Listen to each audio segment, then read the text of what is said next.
It's been over a month since a tornado tore through this part of Ravenna, Texas, a family farm. Its owner, John Beck, still trying to pick up the pieces and salvage what's left of 4 generations of hard work. The Oklahoma Department of Wildlife Conservation is asking for your help to catch them a big one. It's called a black carp, and if you reel them in here at the Red River, you may find yourselves $100 richer. Look at that. It's a property you don't see on the market every day. A middle school. Comes with hallways, classrooms, and its very own gymnasium. So, if you have a vision for it,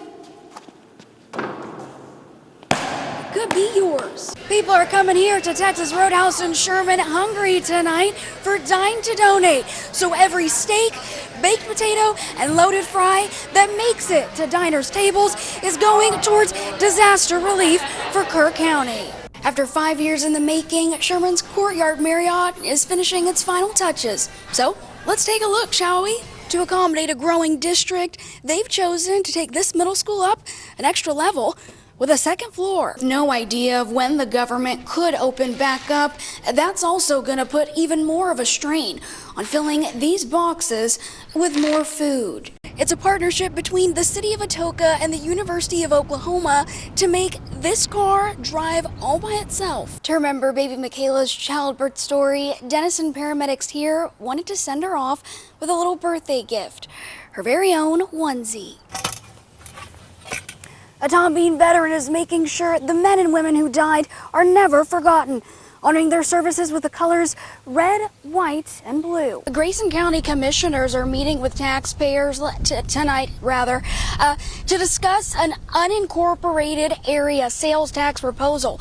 Now that'll be on the ballot. Now, normally when we hear a sales tax out here, people's ears go up. We're just about 45 minutes away from Texas Congressman Pat Fallon making an appearance tonight in the ballroom to meet with the people of Grayson County. Now, as you can see behind me, we've got rows of chairs here. Fans from across the Sooner State are starting to make their way down to Texas. Boomer! Ready to see some college football at the Cotton Bowl Stadium. We come down and we represent Boomer Sooners. On this side of the Red River at a travel stop in Denison, fans here are proudly repping their crimson and cream. Boomer Sooner! Texas sucks! From their t-shirts down to their license plates. Pretty much brought the whole family past 3-4 years, just looking to have a good game. Some fans here are making the trip to the Lone Star State on Highway 69 from cities like Tulsa and Broken Arrow to see their Sooners take Texas by the horns. Absolutely no Texas whatsoever. That's a no-no in the house. Horns down. Some Sooner fans, they're feeling pretty good. They'll be scooting over the Longhorns on the gridiron and taking back that Golden Hat trophy to Oklahoma. We're really rolling this year. We've got a completely revamped offense. We have the tortilla presser report says that Mateer is going to play. We're ready. We got our buckle down from Washington. OU is a lock. Now will OU win this year? Well, find out with our K10 sports team this Saturday for coverage of the Red River rivalry game. In Denison, Texas, Sabine Welsh, K10 News. Van Alstyne ISD bus driver placed on administrative leave after allegedly driving into a hayfield with students. We're learning more about what happened on that bus ride.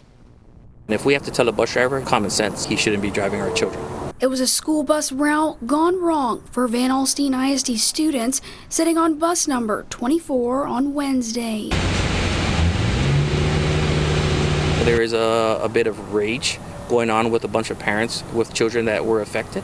According to the district's police chief, Jeff Burge, a bus driver was in the middle of his route near the County Road 374 and 375 intersection in Van Alstyne when he allegedly drove into this hayfield and hit a hay bale. The crash taking place with students on board. I was at home working from home. My son comes in the door and says, "Dad, we got into a little accident in the bus." I was like, "What?" Fakura's 10-year-old son explaining to his dad what he heard and saw on that bus ride. The driver was yelling at kids and trying to scare them. He did a U-turn in the field. One of the parents actually has Life 360. It appears he was driving pretty reckless. The app tracking the movement on the bus from a child's phone. showing the bus's pin moving straight into a field and then turning around. Instead of calling paramedics to check the kids out, Chief Bird says the bus driver continued the rest of his route. My immediate concern was, why didn't the bus driver stop? You should have called the medics for an accident that happened and there's kids hurt. A day later, the district releasing a written statement saying, quote, "The safety, security, and well-being of our students is our top priority. We are committed to ensuring that all aspects of the situation are properly examined." Many people have fought for it and died for it. That's what this is. Their legacy. For Sam Statzer, the Stars and Stripes are something he holds close to his heart. It's the most important symbol of our nation.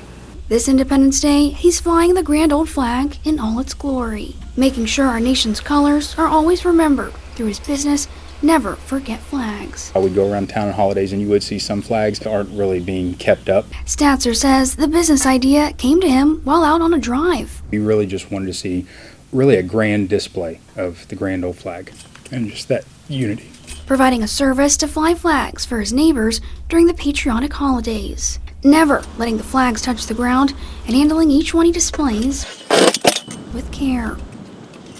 Statzer says his passion for patriotism started at home. I have a lot of memories of putting together flags with my dad, and these were Korean War veterans, maybe Vietnam veterans. They were telling their stories while they put together flags. I mean, it's just very special. It was a very special moment. Statzer now continuing the tradition in Tom Bean, keeping the patriotic spirit blowing in the wind to honor those who took a bullet for our country. Put aside differences and put aside our biases and our opinions, and we were Americans first.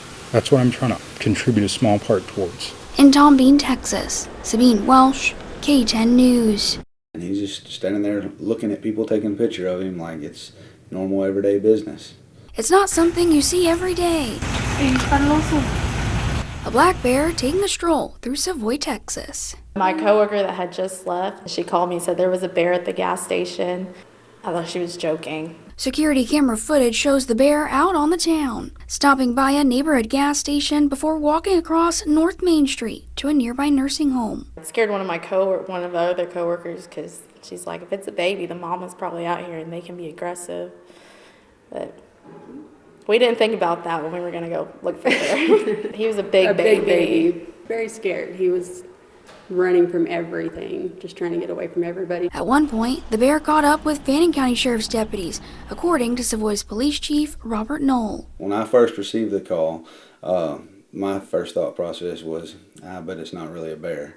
And then I got to speak to one of the deputies on the phone. He said, it's absolutely a bear. It ran out in front of my car. The bear's visit into town even had locals join in to help police. For people in the area that pig hunt, they have thermals in the area. And the next thing you know, I had a couple people there with me helping. Police say the last time they saw the bear was when it ran back home to the woods. And according to Grayson County's agriculture agent Chad Cummings, there's always a possibility it could stop by again. Very likely this individual possibly came across the Red River when it was down and then got stuck here because of the rising water levels right now. Might want to avoid interactions with it, get in your vehicle and leave. If you happen to see any bears around town, you're encouraged to call your local law enforcement. In Savoy, Texas, Sabine Welsh, K10 News.